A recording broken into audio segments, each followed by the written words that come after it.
আসসালামু আলাইকুম। আপুরা ভাইয়ারা তোমরা সবাই কেমন আছো? আশা করি আল্লাহর রহমত তোমরা সবাই ভালো আছো। আলহামদুলিল্লাহ আমিও ভালো আছি। এটা হলো সকালের নাস্তা। এখানে আমি টমেটো কেটে নিয়েছি, শসা কেটে নিয়েছি, ডিম সেদ্ধ আর সাথে আছে জিবনে পিকন আর এখানে জাইতুন আছে। এই জাইতুন ফলটা কিন্তু আরব দেশের মানুষ খুবই পছন্দ করে। এই জাইতুন কিন্তু শরীরের জন্য খুব উপকার। আর এটা হলো দুপুরের খাবার। এখানে আমি কিছু আলু কেটে নিয়েছি আর মুরগির গোশত নিয়েছি। এটাই হলো আলহামদুলিল্লাহ আজকে দুপুরের খাবার। এই যে লবণ দিয়ে দিলাম আমি এখানে। আর তারপরে আমি এখানে জিরা দিয়ে দিব। এটা হলো জিরা। আর এখানে আমি দিলাম একটা একটু সামান্য মরিচের গুঁড়া, যেমন ঝাল বেশি দিব না। এখানে একটু গরম মসলা দিয়ে দিলাম। এই মসলাটা আমার নিজের হাতে তৈরি করেছি আমি। আর এখানে আমি জাইতুনের তেল দিয়ে দিলাম। আল্লাহ কিন্তু নিজে কোরআনের ভিতরে উল্লেখ করছে এই জাইতুনের তেল।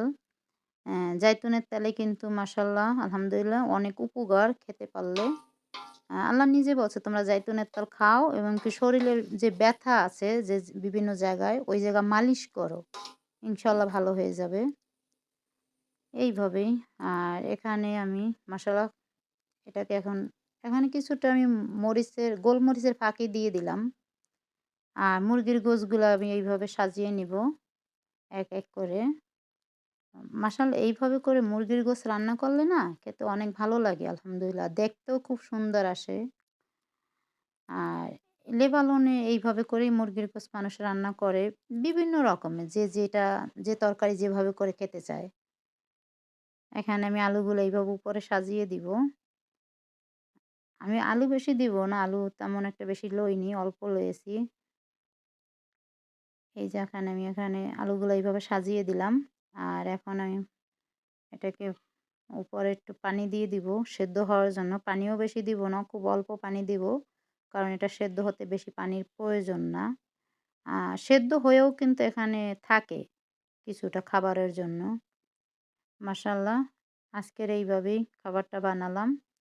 এই খাবারটা যারা খেয়েছে তারা বলতে পারবে খেতে অনেক স্বাদ হয় আলহামদুলিল্লাহ। খেতে ভালো লাগে। আলহামদুলিল্লাহ। এই তো দিনটা এইভাবেই কাটে সারাদিন। সকালে উঠো, সকালের নাস্তা বানাও, দুপুর হলে দুপুরের রান্না করো। এইভাবে করেই সময়গুলো কেটে যায় আলহামদুলিল্লাহ। এখানে দেখো আমি এখানে একটা জিনিস ভুল করেছি, ভিডিওটা নিতে পারিনি। এখানে আমি রসুন ছেঁচে আর তারপরে লেবুর রস দিয়েছি। এই জায়গা থেকে আমি ভিডিওটা নিতে পারিনি। কারণ তোমরা তো জানো যারা আমরা মহিলারা বাসার কাজ করি, রান্নাবান্নার কাজ করি, অনেক সময় একটা কাজ করতে গিয়ে আরেকটা কাজের মধ্যে আমরা যাই।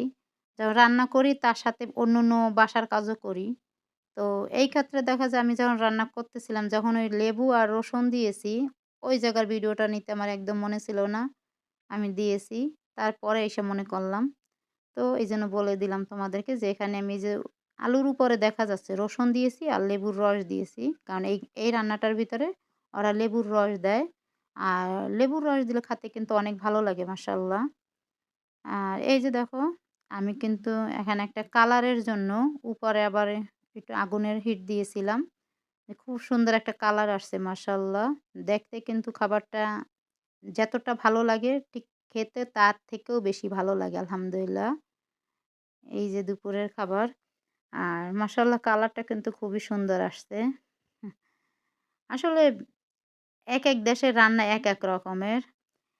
এখানে আমি সিম রান্না করেছি। দেখো এখানে আমি সিম দিয়ে গরুর গোশত, তারপরে গিয়ে তোমার টমেটো এটা দিয়ে সিম রান্না করেছি। আলহামদুলিল্লাহ।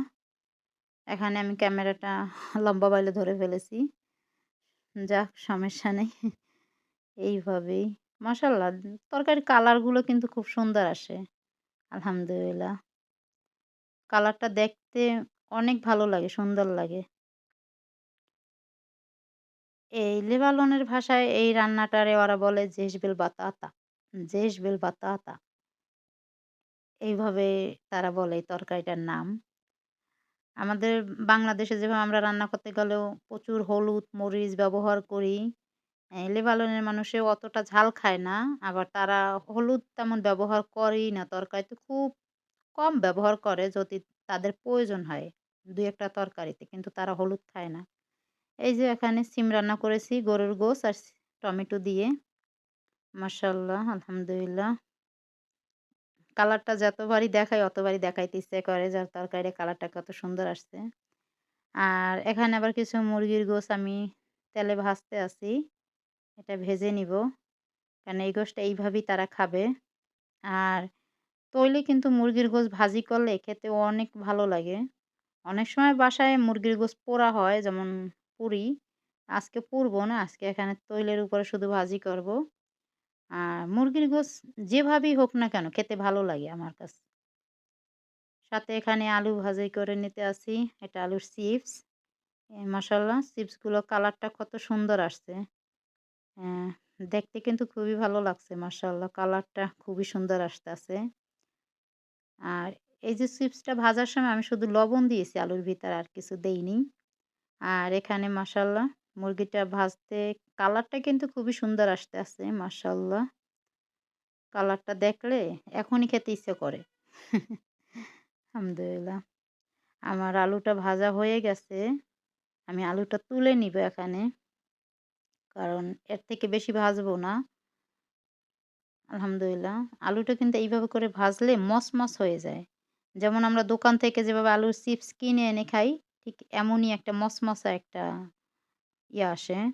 দেখতেই বোঝা যাচ্ছে যে এটা একটা খুব মচমচা হয়েছে। আর এটা খেতে আলহামদুলিল্লাহ খুব ভালো লাগে।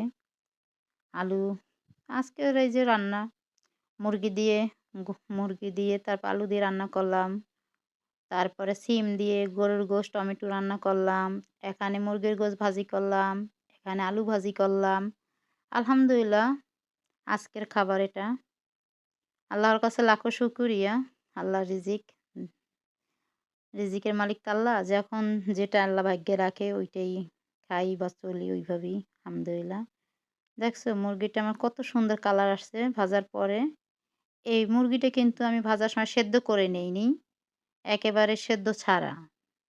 আমি মুরগির গোশটা যখন ধুয়েছি, পরিষ্কার করেছি। আর ধোয়ার কালে আমি একটু লবণ দিয়েছি আর ২ টা লেবু দিয়েছি।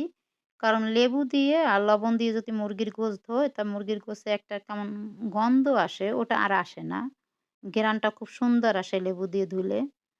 আর এখানে অনেকে বলবে যে, "এটা কি ভাজলে সেদ্ধ হয়?" হ্যাঁ, অবশ্যই সেদ্ধ হয়। একটু বেশি টাইম নিয়ে ভাজতে হবে। যেহেতু মুরগির গোশটা আমি সেদ্ধ করে নেইনি। সেদ্ধ না করলেই হয়। একটু জালটা কমিয়ে, আগুনের তাপমাত্রাটা একটু কমিয়ে আর খুব একটু সময় নিয়ে ভাজতে হবে। তাহলেই মাশাআল্লাহ খেতে অনেক ভালো লাগবে। সেদ্ধ হবে ভিতরে। এই যে কালারটা কিন্তু খুবই সুন্দর আসছে। আলহামদুলিল্লাহ। এই তো আজকে সারাদিনের কাজ করলাম এভাবে। তো আপুরা ভাইয়েরা ভালো থাকবেন। দেখা হবে পরবর্তী ভিডিওতে।